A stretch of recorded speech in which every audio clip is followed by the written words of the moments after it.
नमस्कार मेरे प्यारे बच्चों, राइट में क्लासिक के यूट्यूब चैनल फिजिक्स पर हिंदी में आपका स्वागत है।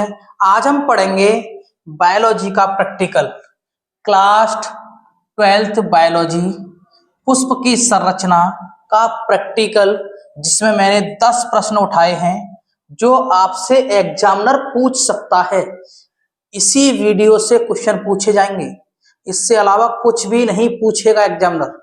तो आप बड़े ही ध्यान से वीडियो को देखना, लास्ट तक बने रहना। अगर चैनल सब्सक्राइब नहीं किया है तो चैनल को सब्सक्राइब भी कर लेना, ठीक है।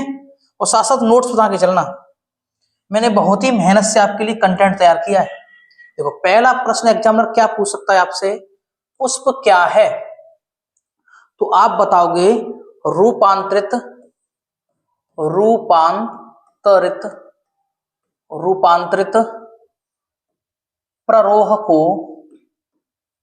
प्ररोह को पुष्प कहते हैं। पुष्प कहते हैं। पुष्प कहते हैं।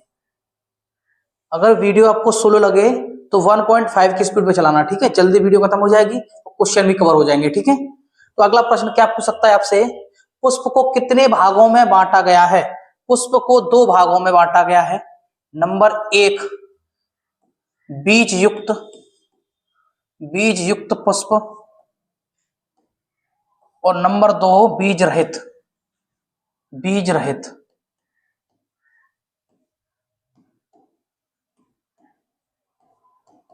युक्त का मतलब है जिसमें बीज हो, ऐसे पुष्प जिसमें बीज पाए जाते हो, और बीज रहित जिनमें पुष्प में बीज नहीं पाए जाते हो। क्लियर। अगला प्रश्न आपसे पूछा जाएगा, पुष्प का अध्ययन का क्या कहलाता है? पुष्प का अध्ययन कहलाता है पुष्प का अध्ययन आपको कहलाता है एंथोलॉजी।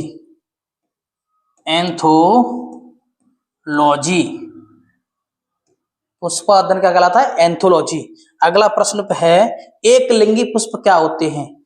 ऐसे पुष्प जिनमें एक लिंग पाया जाता है, या स्त्री केसर होता है या पुंकेसर होता है, उसे बोलते हैं एक लिंगी पुष्प, ठीक है।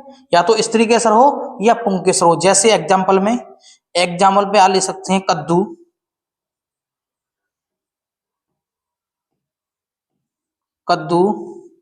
ककड़ी, पपीता। इनमें या तो स्त्री केसर होता है या पुंकेसर होता है। नर या मादा में से कोई एक होता है, ठीक है, उसे बोलते हैं स्त्री केसर। और द्विलिंगी पुष्प किन्हें कहते हैं? जिनमें स्त्री केसर और पुंकेसर दोनों पाए जाते हैं, अर्थात नर और मादा दोनों के गुण पाए जाते हैं, उसे बोलते हैं द्विलिंगी पुष्प। जैसे सरसों,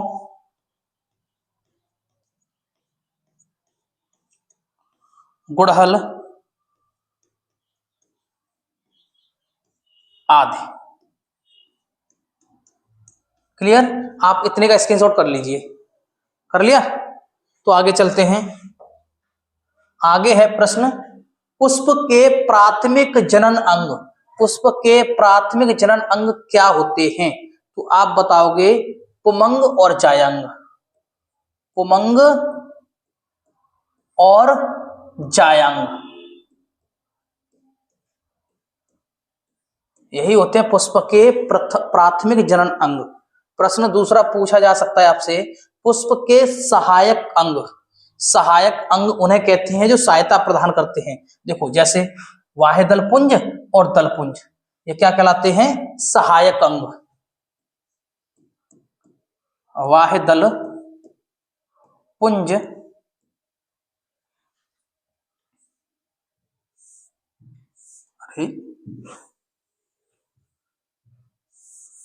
अच्छा, इतनी परेशानी।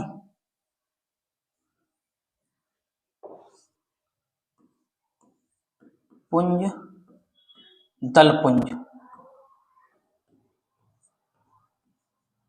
क्लियर। वाह्यदल पुंज या दल पुंज। अगला है, सबसे बड़ा पुष्प कौन सा है? ये सबसे मोस्ट इंपोर्टेंट प्रश्न हो जाता है। कोई आपसे पूछ ले तो सबसे बड़ा पुष्प क्या है, तो आप क्या बताओगे? रिफ्लेशिया। क्या है?